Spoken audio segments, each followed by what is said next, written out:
al Señor Jesús, bendito sea el Señor, Rey de Reyes. ¿Qué tal, queridos hermanos y amigos? Y qué gusto, qué alegría estar con ustedes en este su programa. Conozca primero su fe católica. Soy el Padre Pedro Núñez y bienvenidos todos ustedes. Hoy, como de costumbre, pues vamos a tener un programa muy interesante, cargado de bendiciones para todos nosotros. Estamos conscientes de que cuando dos o más estamos unidos en el nombre de Cristo Jesús, pues Jesús está entre nosotros, y yo estoy convencido de que Jesús está entre nosotros a través de estas ondas televisivas. Y el Señor va a hacer su obra a través de este programa, y el Señor va a tocar corazones, el Señor va a levantar a los que están caídos, el Señor va a liberar a los que están atados, y el Señor va a dar vida nueva a aquellos que no tienen esperanza y caminan en decepción, en desilusión, y tal vez pues sí en depresión y en tristeza. He venido para que tengas vida, dice el Señor, y vida abundante. No vida mediocre, no vida parcial, sino que vida plena, vida abundante. Y eso es precisamente lo que el Señor quiere para nosotros en el día de hoy y a través de este programa. Así que yo les invito a ustedes para que ustedes dispongan su corazón, para que ustedes dejen que el Señor haga en nosotros maravillas, como decía María Santísima, y que a través de esa obra que el Señor va a hacer en nosotros, que el Señor nos puede usar a nosotros para hacer maravillas, obras portentosas, maravillosas en las vidas de los demás. En este momento, antes de hacer absolutamente nada más, hermana que me escuchas, hermano que me escuchas, nos ponemos en la presencia de Dios, descansamos en sus manos santas y amorosas. Vamos a orar. Yo te doy gracias, Padre Santo, yo te alabo, yo te bendigo, yo te glorifico, Señor.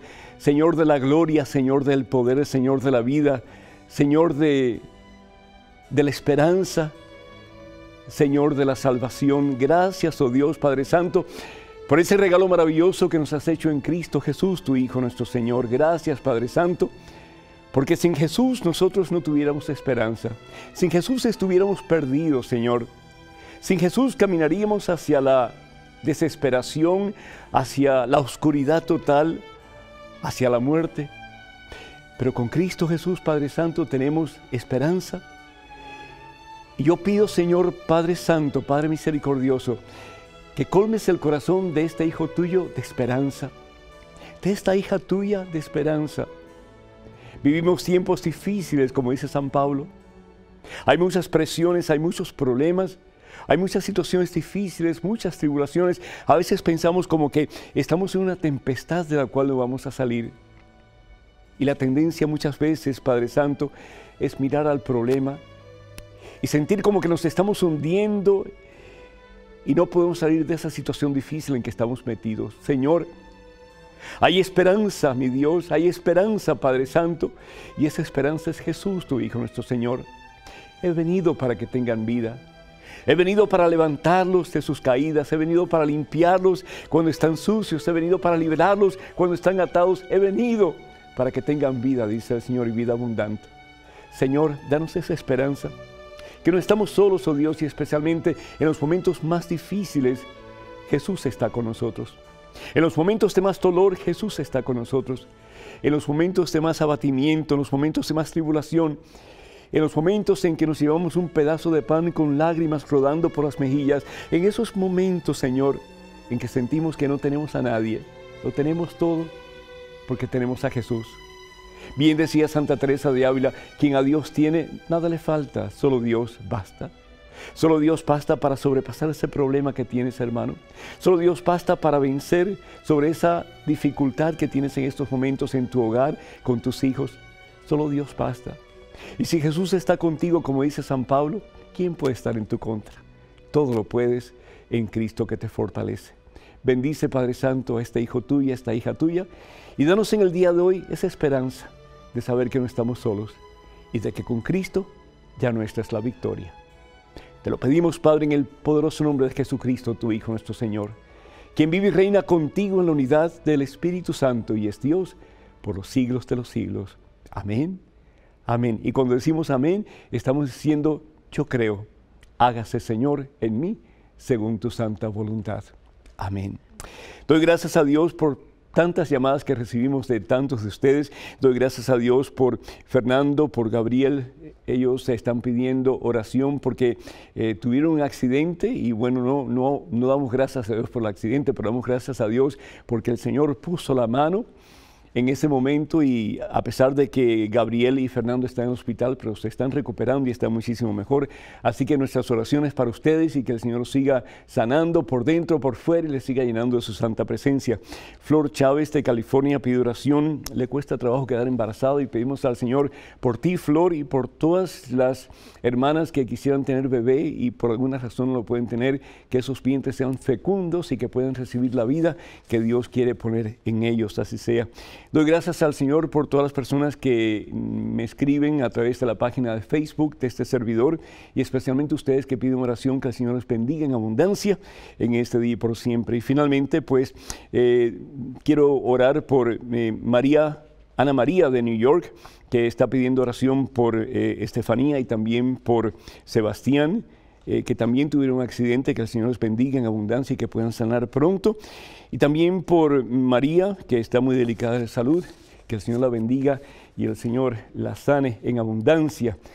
Y por todos ustedes que están enfermos, que el Señor sane esa enfermedad, que el Señor cure, que el Señor libere y que el Señor restaure sus cuerpos, sus emociones y también su alma, para que ustedes puedan experimentar la vida plena que Dios nos quiere dar en Cristo Jesús. Hay un pasaje en el Evangelio según San Juan que a mí me gusta mucho. Es el pasaje de una mujer que fue sorprendida nada más y nada menos que en el acto del adulterio. Nos dice la palabra de Dios en el Evangelio según San Juan, capítulo 8, versículo 1 en adelante, que Jesús va al templo. Y cuando Él se acerca al templo, se le acercan unos maestros de la ley. Y los fariseos traen consigo a una mujer que habían sorprendido en el acto de adulterio. En el tiempo de Jesús, una mujer que era sorprendida en el acto de adulterio, era condenada a muerte. Y la muerte era a través de tirarle piedras hasta que cayera muerta. Y nos dice la palabra de Dios que le preguntan a Jesús: Maestro, ¿qué debemos de hacer con esta persona que fue sorprendida en el acto de adulterio? Me imagino yo que le estuvieran espiando, ¿verdad? Porque ¿cómo iban a saber que esta mujer estaba cometiendo adulterio a no ser que estaban mirando por la ventana lo que estaba pasando? El caso es que nos dice la palabra de Dios que Jesús no responde. ¿Qué es lo que hace Jesús? Se arrodilla y empieza a escribir en el suelo. Y aquellos siguen insistiendo: Maestro, ¿qué debemos hacer con esta mujer? ¿Saben por qué? Porque si Jesús hubiera dicho, no, pues hay que apedrearla, entonces hubieran dicho, bueno, ¿y dónde está tu prédica basada en el amor? Que tenemos que amar aún a los peores enemigos. Y si Jesús hubiera dicho, bueno, pues no se puede apedrear porque tenemos que amarla y perdonarla, entonces ellos hubieran dicho, bueno, pero Moisés dice que en ese caso hay que apedrearla y tú estarías yendo en contra de lo que dice la palabra de Dios. Querían poner a Jesús en una situación difícil para que cualquier cosa que él dijera pudieran ellos acusarlo y llevarlo ante los tribunales. Querían deshacerse de Jesús. ¿Y cuántas veces nosotros, cuando estamos tentados por un pecado, no tratamos de deshacernos de Jesús? Tratamos de ignorar a Jesús, tratamos de cerrar nuestros oídos para no escuchar la palabra de Dios, lo que el Señor en nuestra conciencia nos está diciendo que debemos de hacer. ¿Cuántas veces nosotros también tratamos de callar la voz de Dios? Es mucho más fácil.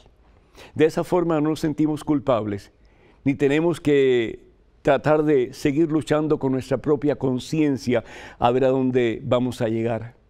Ellos querían aplacar la voz de Jesús, querían callar a Jesús, querían que Jesús no siguiera hablando. Por lo tanto, le ponen una trampa. Señor, ¿qué debemos de hacer? ¿Qué piensas tú? ¿Debe ser esta mujer apedreada? Porque al fin y al cabo fue sorprendida en el acto de adulterio. ¿O se debe de perdonar? Porque al fin y al cabo tú dices que tenemos que regirnos por el amor. Jesús se pone a escribir en el suelo y aquellos siguen insistiendo, ¿qué debemos de hacer? Y finalmente Jesús se levanta. Imagino yo que tiene que haberlos mirado a cada uno de ellos. Y Jesús miraba no solamente las apariencias, Jesús mira mucho más allá. Jesús ve el corazón de cada uno de ellos. Y mirando a los ojos de cada uno, con aquellos ojos que sabían muy bien lo que cada cual pensaba y sentía, le dice, el que esté libre de pecado, que tire la primera piedra. La primera lección que nos da Jesús es esta, hermanos. Ninguno de nosotros tenemos la capacidad de criticar a nadie. Ninguno de nosotros podemos juzgar a nadie. Cuando juzgamos a alguien, lo hemos dicho anteriormente, apuntamos con un dedo hacia la persona, pero no nos damos cuenta que estamos apuntando con 3 dedos hacia nosotros. Y con un dedo hacia arriba porque Dios es el único que puede juzgar. Dice la palabra de Dios en el Evangelio según San Mateo, capítulo 7, dice el Señor Jesús, fíjense qué cosa tan hermosa. El Señor Jesús responde a la pregunta si debemos nosotros criticar o no, y Él dice lo siguiente. Jesús dice en el Evangelio según San Mateo, capítulo 7, no juzguen y no serán juzgados. Porque de la misma manera que ustedes juzgan, así serán juzgados. Es decir, podemos juzgar, pero un día también seremos juzgados. Y depende cómo tú y yo juzgamos a los demás, vamos a ser juzgados nosotros, dice el Señor. ¿Qué pasa? ¿Ves la pelusa en el ojo de tu hermano y sin embargo no te das cuenta de la viga que tienes en el tuyo? Y dices que quieres sacar la viga de tu hermano, y sin embargo eres tú quien tienes esa viga. Hipócrita, saca primero el tronco, la viga que tienes en tu ojo, y así podrás ver mejor para sacar la pelusa en el ojo de tu hermano. Lo primero que tenemos que hacer entonces es estar conscientes, hermanos, que Dios no quiere que critiquemos. La única crítica aceptable es la crítica constructiva. Cuando le decimos a alguien, a la persona que realmente pensamos nosotros está haciendo algo indebido, oye, mira, piensa en esto, porque te lo digo en el amor de Cristo Jesús, lo que estás haciendo no está bien. Tenemos que estar conscientes también, hermanos, que cuando nosotros criticamos a alguien, no solamente tenemos que confesar ese pecado, porque solamente Dios puede juzgar, pero también tenemos que enmendar el buen nombre de la persona. Es igual que cuando nosotros robamos algo, qué bueno sería, bueno, yo me robo $1.000.000, voy a confesarme y ya me quedo con el $1.000.000. No, no puede ser así. Yo tengo que devolver ese dinero que he robado para poder realmente recibir el perdón de Dios. Lo mismo cuando yo he criticado a alguien o he juzgado a alguien o he lastimado a alguien con mis palabras. Algo en qué pensar. La otra cosa que es importante que Jesús hace es que Jesús nos enseña a tener misericordia. Jesús es amor. Dice la palabra de Dios en 1 de Juan capítulo 4 versículo 16 que Dios es amor y el que conoce a Dios conoce el amor porque Dios es amor. Dios nos enseña a amar y el amar no es otra cosa sino que buscar la felicidad de la persona o el objeto que es el objeto de nuestro amor. Qué hermoso si cada esposo comenzara de verdad a amar a su esposa con todo su corazón. ¿Para qué? Para hacerla feliz. Qué hermoso sería si cada esposa comenzara a amar a su esposo por ninguna otra razón sino que para hacerlo feliz. Así es el amor de Dios. El amor quiere lo mejor para nosotros. Y Dios quiere lo mejor para nosotros porque Dios es amor. Y lo último que debemos de nosotros como que mirar en esta lección es lo que le dice Jesús a la mujer. Le dice, yo tampoco te condeno. Jesús siendo Dios le dice a la mujer, yo tampoco te condeno. ¿Cómo es eso? De nuevo, nosotros vemos las apariencias, Jesús ve el corazón. Y Jesús tiene que haber visto, a pesar de este pecado terrible que ha cometido esta mujer, tiene que haber visto el deseo de arrepentirse que había en el corazón de esta mujer. Y le dice a la mujer, yo tampoco te condeno. Y seguidamente le dice, vete y no peques más. Eso también Jesús te dice a ti, me dice a mí en el día de hoy, no peques más. Ya basta de jugar con Dios y con Satanás, ya basta de decir que somos cristianos, pero damos mal ejemplo. Hacemos las cosas diferente a como Dios nos pide, basta ya. Comiencen de verdad a caminar en el camino de la victoria, comiencen de verdad a caminar en el camino de la vida, comiencen de verdad a caminar en el camino de la santidad, comiencen de verdad a caminar en el camino que yo les he trazado con mi vida y con mis ejemplos. Basta ya de decir que somos cristianos y vivimos como paganos, de decir que somos de Cristo y seguimos viviendo como el resto del mundo. Vete, pero no peques más. dice el Señor. Y ¿saben lo más maravilloso, hermanos? Es que solo no podemos, pero con Cristo Jesús todo lo podemos y todo lo hemos de alcanzar. Para que nos llamen en Estados Unidos, el teléfono es el 1-800-221-9460. 1-800-221-9460, llamadas internacionales, y las esperamos. 1-205-271-2980. 1-205-271-2980. Vamos a una pequeña pausa, pero regresamos en cuestión de momentos. Así que, hermanas y hermanos, por favor no se vayan, quédense con nosotros.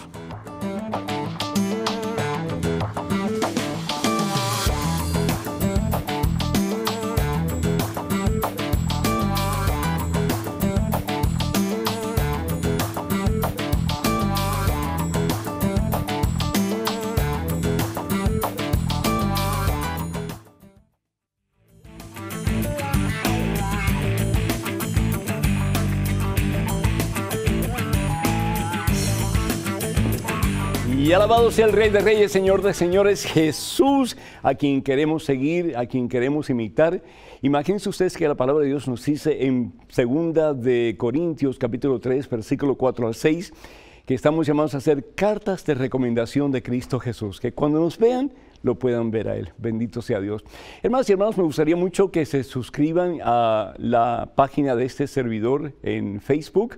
Y todo lo que tienen que hacer es ir a facebook.com/EWTN Español. Repito, facebook.com/EWTN Español, y regularmente pues estoy enviando pensamientos, meditaciones, palabras de inspiración que les puede ayudar en su relación con el Señor. Así que espero que ustedes se suscriban a la página del Padre Pedro Núñez en Facebook. En estos momentos un correo electrónico. Adelante, por favor.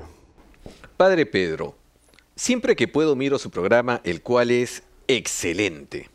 Quisiera hacerle una pregunta. Últimamente me cuestiono, ¿por qué cuando uno reza hay que repetir tanto, como por ejemplo en el Rosario? ¿Por qué repetir tantas Ave Marías? Le agradezco su respuesta, Gustavo, de Argentina. Gustavo, muchísimas gracias, y una pregunta que muchos se hacen. ¿Por qué repetir cuando estamos orando? ¿Por qué no? Y hasta hay gente que dice, bueno, pues hay diferencia entre rezar y orar. Y hay personas que dicen, bueno, rezar es repetir palabras y orar es lo que sale del corazón. Es la misma cosa. Jesús en el Evangelio según San Mateo, capítulo 6, habla de rezar y orar y dice que es la misma cosa porque lo utiliza en una manera que habla de lo mismo. Si nosotros vamos al Evangelio según San Mateo, en el capítulo 6, la palabra de Dios nos dice acerca de la oración, cuando Jesús está diciendo lo importante que es la oración, dice, cuando ustedes oren, no hagan como los que no conocen a Dios, que les gusta aparecer delante de la gente. Ustedes vayan a sus habitaciones y ahí recen, y el Padre de ustedes, que conoce lo profundo de sus corazones, escuchará lo que ustedes quieren decirle. Jesús utiliza rezar y orar en la misma forma, en el mismo contexto. ¿Por qué la importancia de repetir la oración? Primero que todo, era parte de la cultura judía. Nosotros venimos de la cultura judía.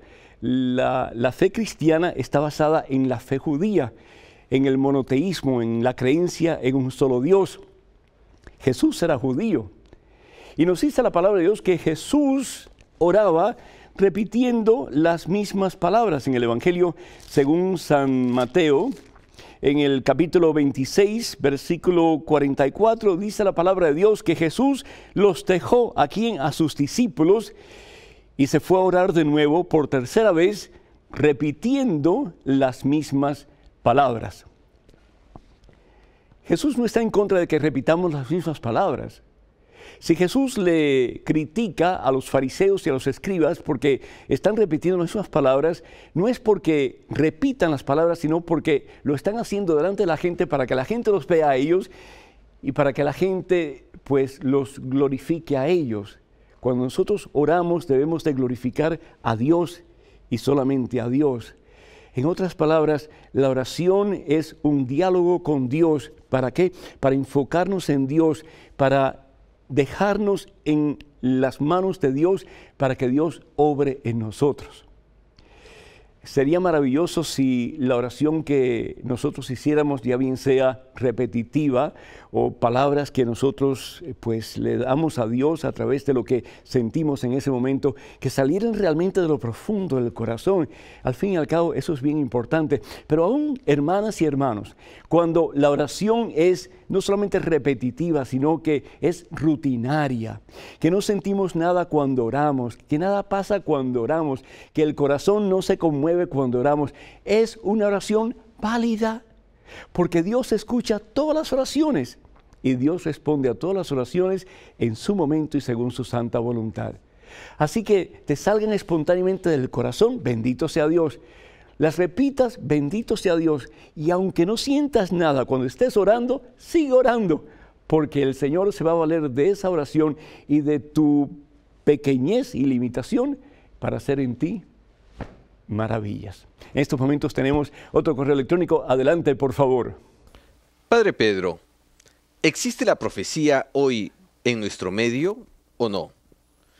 Si terminaron las profecías o ya no están vigentes, ¿cuándo sucedió eso? ¿Cómo diferencia usted entre un profeta falso y uno verdadero? Mil gracias, Otto. Otto, cuando nosotros somos bautizados en Cristo Jesús, es decir, Jesús es sacerdote, profeta y rey. Y cuando somos ungidos en el bautismo, se pide que nosotros podamos participar en Cristo Jesús como profetas, como sacerdotes y como reyes. ¿Qué es un profeta? Un profeta, diría yo, es como un micrófono de Dios. Es ese que habla en nombre de Dios. Hay personas que piensan que el profeta es el que adivina el futuro. No necesariamente. Los profetas en el Antiguo Testamento, pues algunos de ellos sí hablaron de cosas futuras. Por ejemplo, de Jesús que iba a nacer. Por ejemplo, Isaías capítulo 53, versículo 4 y 5, por sus llagas hemos sido sanados. Lo que también dice el profeta, que de una rama de Jesé va a salir el Salvador, el Mesías, el Señor. Entonces sí hay como que visión futurista. Pero lo más importante es que el profeta es el que habla en el nombre del Señor. El micrófono del Señor, tanto para anunciar cosas maravillosas que van a pasar. Por ejemplo, Juan Bautista, que anuncia la venida del Señor Jesús, el camino del Señor, y dice, preparen el camino. Y dice después, ahí está el Cordero de Dios que quita el pecado del mundo. Juan está anunciando cosas maravillosas, porque ese Cordero es el que va a tomar el lugar de todos los animales de sacrificio, y Él va a ser el que va a ser sacrificado por tus pecados y los míos, para que tú y yo no muramos, sino para que tengamos vida y salvación eterna. El profeta también es aquel que denuncia el mal en la sociedad, donde quiera que se encuentre. ¿Quién está llamado a ser profeta? Todos nosotros, por medio de nuestro bautismo. Dice San Pablo en su primera carta a los Corintios, capítulo 14, versículo 1, hablando de la profecía y hablando del don de lenguas, sobre todo el don de lenguas para orar, dice San Pablo lo siguiente: busquen el amor y aspiren a los dones espirituales, especialmente el don de profecía. El que habla en lenguas habla a Dios, pero no a los hombres, porque nadie le entiende. En cambio, el que profetiza da a los demás firmeza, alimento y consuelo. El que habla en lenguas se fortalece a sí mismo, mientras el profeta edifica a la iglesia.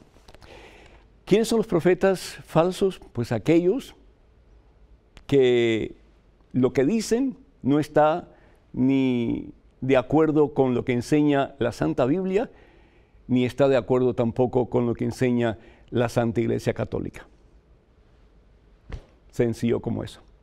Tenemos en estos momentos una llamada de Marieta, de Guatemala. ¿Me escuchan? Sí, le escucha, padre. Mariela, muchísimo gusto. Bienvenida, por favor, bienvenida, adelante. Gracias, padre. Padre, la pregunta que tengo es ¿por qué nosotros nos a veces nos arrodillamos ante los obispos e incluso ante los sacerdotes. Muy buena pregunta, Mariela, muchísimas gracias. Realmente deberíamos de arrodillarnos los unos delante de los otros, todos nosotros. ¿Por qué? Porque en ti y en mí está la misma presencia de Dios. Jesús dice, lo que hagas por el más pequeño lo haces por mí. ¿Por qué? Porque a través del bautismo nos hemos convertido en templos de Dios. Y Dios mora en ti. Dios, si nosotros estuviéramos conscientes de esa realidad, pelearíamos menos. Habrían menos fricciones entre nosotros y reinaría con mucha más facilidad el amor. Si yo estuviera consciente, Mariela, de que dentro de ti está la plenitud de la presencia de Dios, que tú eres tabernáculo vivo de la presencia de Dios, ¿cómo yo te trataría a ti? ¿Cómo tu esposo te trataría a ti? ¿Cómo tus hijos te tratarían a ti? ¿Cómo tú tratarías a las demás personas, incluyendo, ¿sí?, a tus peores enemigos? Por eso Jesús dice, lo que hagas por el más pequeño o dejes de hacer, lo haces por mí. Qué pregunta tan interesante. Porque realmente deberíamos de arrodillarnos los unos ante los otros. Cuando yo me arrodillo ante el obispo, no me arrodillo ante la persona, me arrodillo ante Dios que está en la persona del obispo. Cuando yo me arrodillo delante del Papa, no me arrodillo delante de la persona, me arrodillo delante de Dios que está en la persona del Papa. Reconozco que Dios está presente en esa persona. Qué hermoso sería si pudiéramos reconocer que Dios está presente en la persona de cada uno, especialmente de aquellos que nos gustan mucho. Y sí, ¿por qué no?, de los más sencillos y los más pobres. Qué bonita pregunta. Muchísimas gracias, Mariela. Para que nos llamen a Estados Unidos, el teléfono es el 1-800-221-9460. 1-800-221-9460. Llamadas internacionales, por favor, marquen el número 1-205-271-2980. 1-205-271-2980. Vamos a una pausa pequeña. Regresamos en cuestión de momentos. Hermanas y hermanos, por favor, no se vayan. Quédense con nosotros.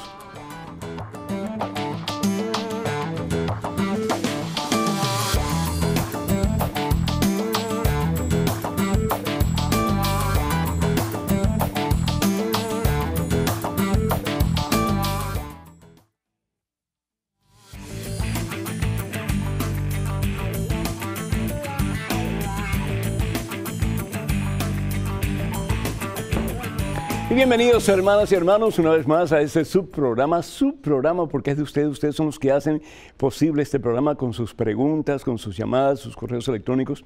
Bienvenidos a Conozca Primero su Fe Católica, soy el Padre Pedro Núñez. Me encantaría que ustedes usaran más YouTube para ver los programas de televisión, estos programas de televisión, y que le digan a otras personas también que estamos en YouTube. Y para encontrarnos en YouTube, todo lo que tienen que hacer es ir a youtube.com/EWTN Español. youtube.com/EWTN Español, y ahí va a encontrar el programa Conozca Primero su Fe Católica, entre muchos otros programas que EWTN en español ofrece. En estos momentos, otro correo electrónico. Adelante, por favor. Padre Pedro, en Eclesiástico 27, del 16 al 21, hay varios pasajes referidos a la amistad, hermosos e inspiradores. Dice que debemos ser confidentes con nuestros amigos y no revelar lo que nos han confiado como secreto. Por otro lado, en el sacramento del matrimonio los esposos se hacen una sola persona.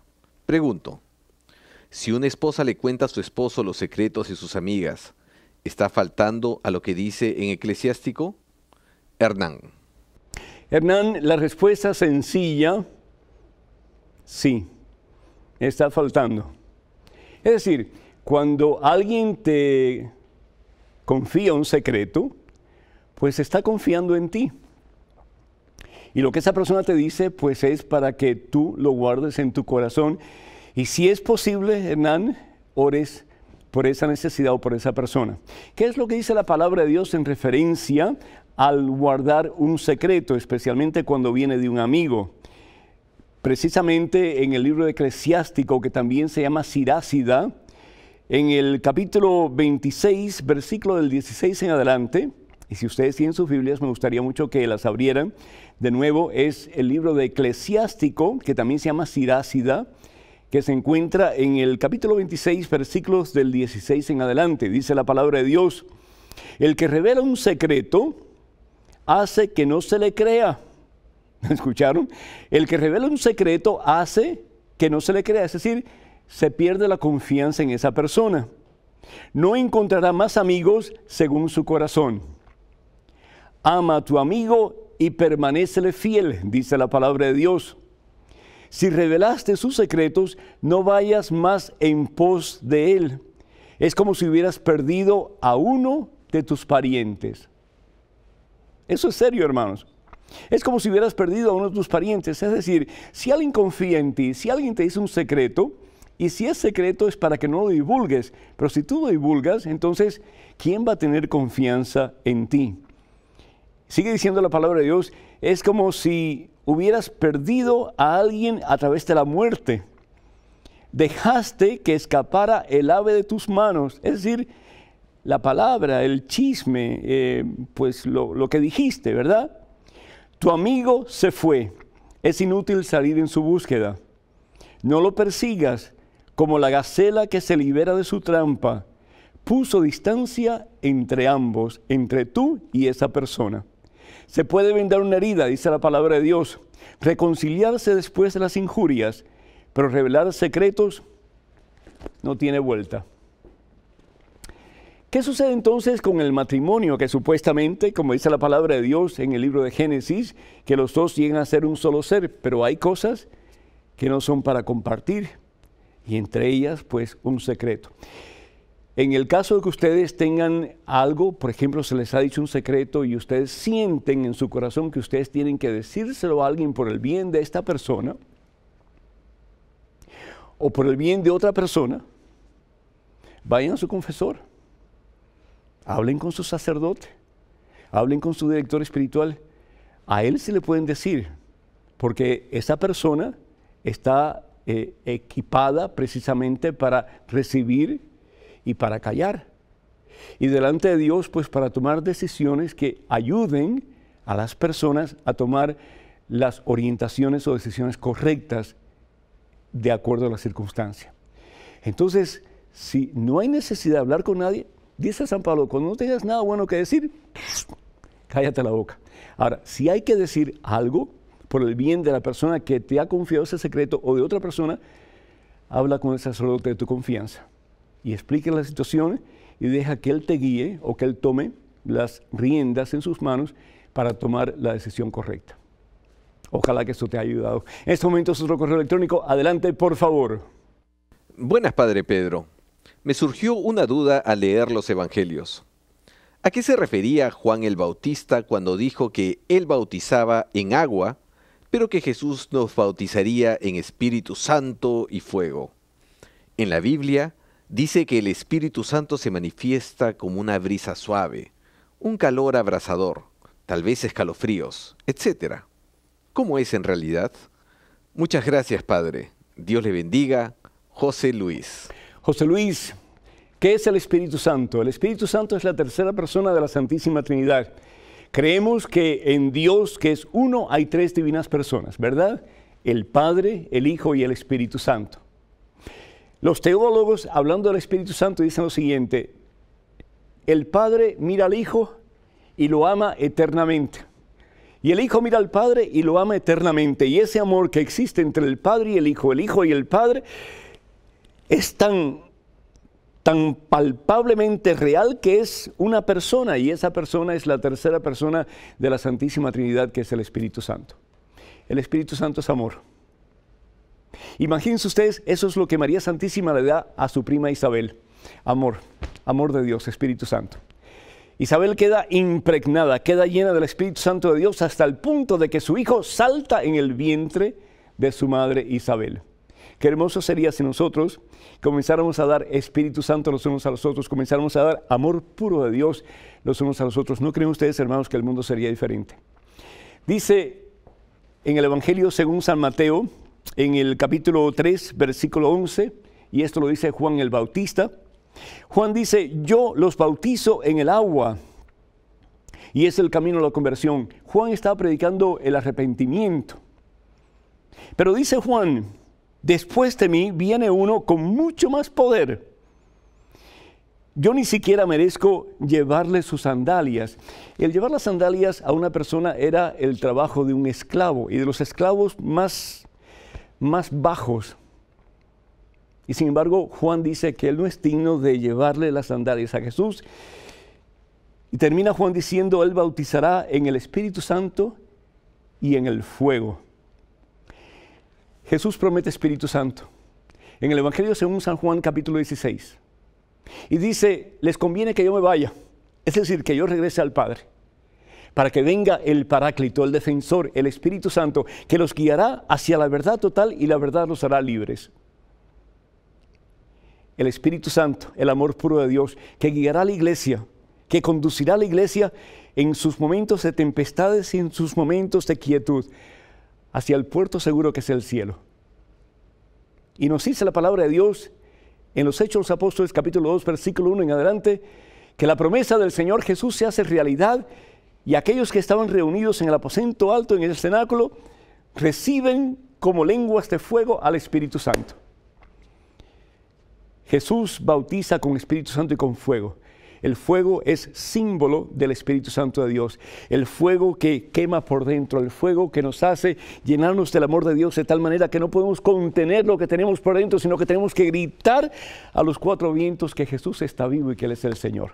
El fuego que nos devora, el fuego que nos consume, el amor de Dios que nos impulsa para hacer de este mundo lo mejor. Pero el fuego también representa lo que sucede con aquellos que no obedecen la voluntad de Dios. La famosa parábola del trigo y la cizaña, que dice la palabra de Dios en el Evangelio según San Mateo capítulo 13, dice el Señor Jesús, que al fin de la jornada, aquellos que no han obedecido, aquellos que se han desviado del camino, serán como la cizaña que se pondrán en unos bultos y serán llevados al fuego donde se arde eternamente. Qué triste. El infierno existe, hermanos, y desafortunadamente hay algunos que lo toman demasiado leve y piensan que eso es una fabricación de la iglesia o de algún sacerdote o algún papa. Lo dice la palabra de Dios bien claro y tenemos opciones en la vida. Por eso la palabra de Dios nos dice en el libro de Deuteronomio, capítulo 30, versículo 19, delante de ti presento la vida y la muerte, escoge la vida y vivirás tú y toda tu familia. Escoge a Dios, escoge a Jesucristo. Tenemos en estos momentos una llamada. Ignacia pacientemente ha estado esperando desde Omaha, Nebraska. Ignacia, ¿me escucha? Oh, sí, padre, lo escucho. Bienvenida Ignacia, es un gusto tenerle. Adelante, por favor. Sí, oiga, tengo una pregunta. Es que como le dije a la señora que hablé con ella, que tengo una vecina que como es de otra religión y me estaba hablando de su religión y yo le dije que yo era católica. Sí. Y me dijo que en la iglesia que estoy yendo que me han enseñado que cómo va a venir Jesús, que si lo vamos a mirar en persona o en espíritu. Me dijo pues que le dijera esa pregunta, que le contestara pues. Y yo le dije que yo pensaba que pues lo vamos a mirar, ¿no? Y no lo supo pues contestar, oiga. ¿Que cómo vamos a mirar a Jesús cuando Él venga? Ajá, con el fin del mundo, me dijo. Bueno, si nosotros vamos al Evangelio según San Mateo, capítulo 25, aquí el Señor nos va a hablar de cómo Él va a venir en su segunda venida. Dice la palabra de Dios, comenzando con el versículo 31, cuando el Hijo del Hombre venga en su gloria, rodeado de todos sus ángeles, se sentará en el trono de gloria, es decir, el poder es de Dios, el poder es de Jesucristo. Dice, todas las naciones serán llevadas a su presencia y separará a unos de otros, al igual que el pastor separa a las ovejas de los machos cabríos. Colocará a las ovejas a su derecha y a los chivos o machos cabríos a su izquierda. Entonces el rey dirá a los de su derecha, vengan benditos de mi Padre, tomen posesión del reino que ha sido preparado para ustedes desde el principio del mundo, porque tuve hambre, me dieron de comer, etc. Es decir, Jesús se va a presentar como Rey y Señor de todo el universo. Vamos a poder ver a Jesús cara a cara, pero ese va a ser el momento ya de nuestro juicio final. Acuérdense que va a haber dos juicios, el juicio personal y el juicio universal. El juicio personal es cuando el Señor separa a las ovejas de los machos cabríos, es decir, a los buenos de los malos. Ese es el juicio personal. Y el juicio universal es cuando el Señor les va a decir a los buenos, tomen posesión del reino que ha sido preparado para ustedes, porque tuve hambre, me dieron de comer, etc. Y a los malos se va a decir, y ustedes que dejaron de hacer esto, pues ustedes vayan al suplicio eterno. De nuevo, vamos a poder contemplarlo a Él cara a cara. Vamos a poder conocerlo a Él como Él es y como Él nos conoce a nosotros.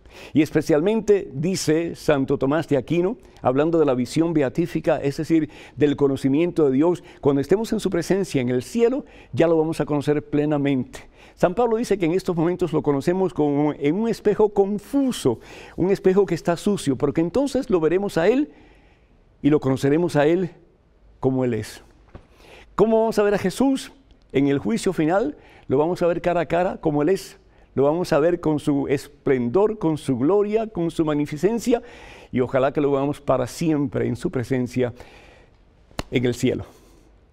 Me encantaría que se suscribieran a la página de este servidor, el Padre Pedro Núñez, en Facebook, y todo lo que tienen que hacer es ir a facebook.com/EWTN Español. Repito, facebook.com/EWTN Español, y constantemente les estaré enviando pues meditaciones, palabras de aliento y palabras que les ayuden a acercarse más al Señor Jesús. Vamos a una pausa, hermanas y hermanos, pero regresamos en cuestión de momentos, así que por favor no se vayan, quédense con nosotros.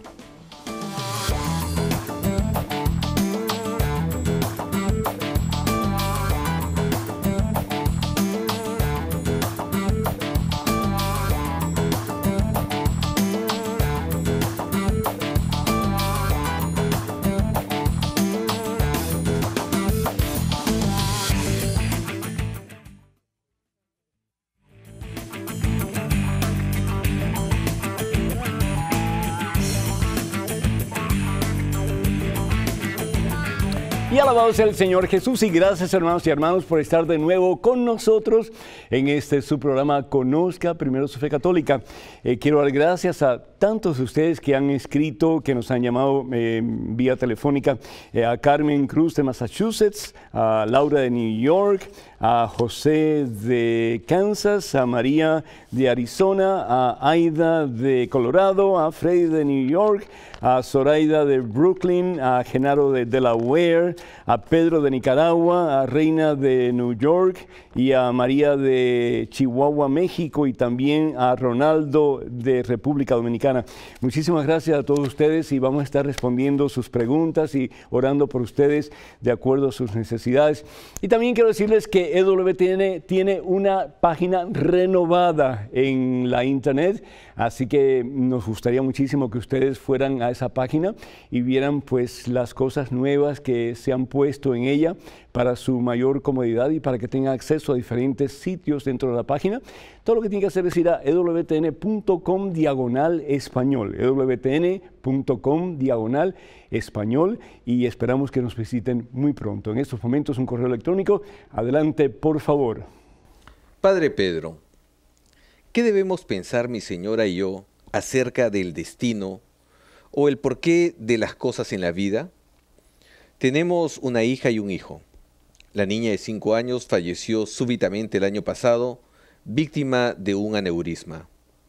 Nos hemos quedado solos con nuestro hijo, en el dolor más grande y con la pregunta interminable del por qué. No sabemos qué pensar, pues nuestro corazón de padres nos hace rebelarnos en contra de todo. Todos nos dicen que tenemos que tener paciencia y soportar la prueba. ¿Pero por qué? Si éramos felices los 4, sin pedir nada, solo estar juntos, nada más. Óscar González, de Apóstoles, provincia de Misiones, Argentina. Qué duro es, Óscar, ¿verdad que sí? Qué duro es cuando uno pierde a un ser querido, y sobre todo cuando ese ser querido es un hijo o una hija. Lo hemos dicho anteriormente y hay que repetirlo hasta que nos cansemos. No es lógico que un hijo o una hija muera primero que un papá o una mamá. No es lógico. De acuerdo a la ley natural, de acuerdo a las cosas como se desenvuelven en la vida, siempre el papá, la mamá mueren primero que los hijos.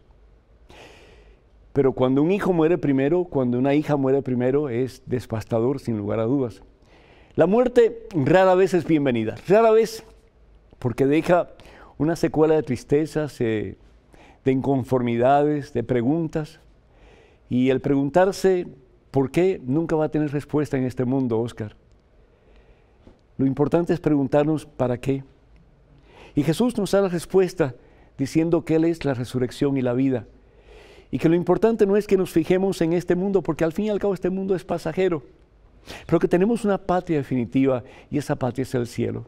Y Jesús dice en el Evangelio según San Juan capítulo 14 versículo 1 en adelante: yo he venido, pero yo regreso al Padre para prepararles a ustedes una mansión,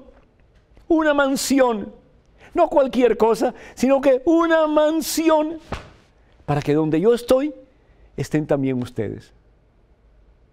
La muerte nos aterra, la muerte nos asfixia muchas veces, la muerte nos hace sentir impotentes porque no tenemos modos para cambiar el destino. Yo le suplico en el nombre del Señor Jesús varias cosas. Primero que todo, que usted pregunte ¿para qué? ¿Para qué Dios nos dio esta niña que nos duró 5 años? Pues para alegrar el corazón, para dejarnos saber lo mucho que Él nos ama, para permitirnos experimentar el amor de esa criatura que nos ha marcado para siempre, en formas tan positivas, en formas tan bendecidas, en formas tan gloriosas. Y darle gracias a Dios, porque la vida es fugaz. Como dice San Pablo, la vida se termina y pasa el espectáculo. La otra cosa que yo les suplico, cuiden a ese niño. Ese niño no tiene la culpa de que ustedes estén tan enfrascados en su dolor que pasen la mayor parte del tiempo pensando en la niña y el niño se preguntará, ¿y yo qué? Cuídenlo mucho. Esa es la herencia que Dios les ha dejado. Ese es el tesoro que Dios les ha dado. Aprécienlo. Denle gracias a Dios por esa criatura y ayúdenle a crecer de acuerdo a las enseñanzas del Señor y de su Santa Iglesia Católica.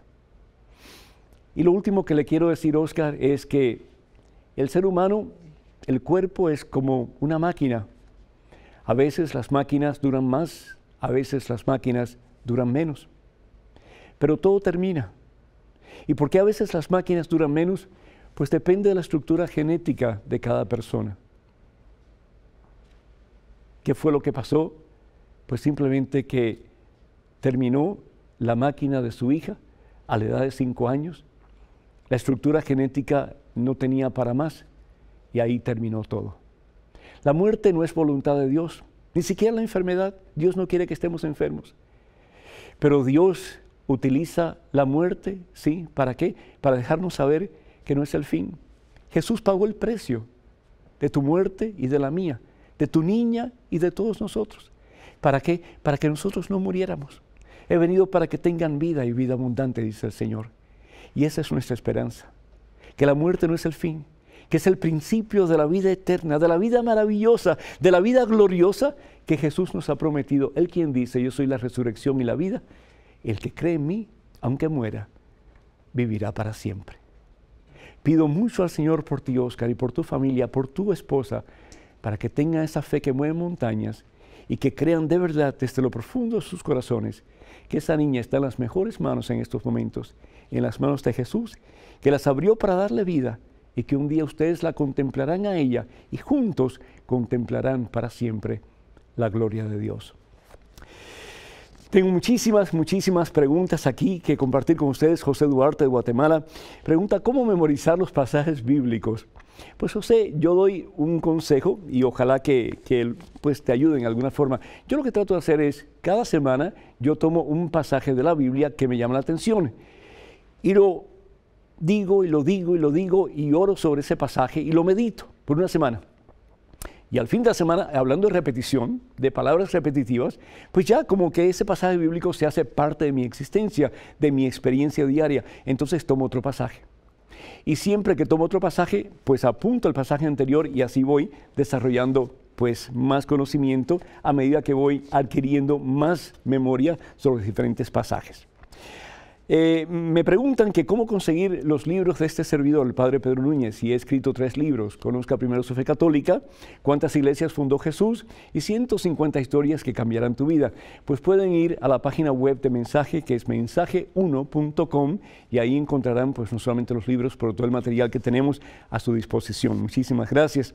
Carlos Cruz de Tennessee dice que está casado por la iglesia 22 años y su esposa le ha sido infiel y ella pues está en otro país. Él quiere saber si puede casarse de nuevo, pues habría que anular el matrimonio, imagino, si están casados por la iglesia. Yo lo que le aconsejaría a Carlos es que vaya a ver al sacerdote de su confianza para que él explique los pasos que tiene que dar para que usted pueda rehacer su vida. Y créame que vamos a estar orando mucho por usted y yo sé que en estos momentos su dolor debe ser bien agudo. Mercedes Zelaya de New York, ella quiere saber si las 3 caídas de nuestro Señor Jesucristo figuran en la Biblia. En el Nuevo Testamento no figuran como tal, pero sin embargo las 3 caídas del Señor implican la dificultad que el Señor tuvo para cargar su cruz. Acuérdense que no solamente la Biblia nos da conocimiento de Jesús, pero también la tradición apostólica, y sabemos a través de la tradición que el Señor Jesús pues cayó no una sino que 3 veces, y en hebreo, la cultura hebrea, el caer 3 veces o el hacer una cosa 3 veces implica que eso realmente fue así. El Señor cayó para levantarnos a nosotros y para darnos vida y vida abundante. Este fin de semana, con el favor de Dios, voy a estar en Dallas, Texas, con un grupo de matrimonios en la iglesia de Santa Mónica, así que esperamos vernos por allá. Y también quiero recordarles que ya muy pronto, en octubre, vamos a tener un peregrinaje a Tierra Santa y al Monte Sinaí. Quedan creo que 1 o 2 asientos disponibles. Va a ser en octubre del 22 hasta el 2 de noviembre. Para más información, comuníquense con Mensaje en la página web mensaje1.com. Que el Señor los bendiga en superabundancia en este día y por siempre y los colme de su santa paz. En el nombre del Padre, del Hijo y del Espíritu Santo. Amén. Hermanas y hermanos, vayan con Dios. Dios siempre irá con ustedes.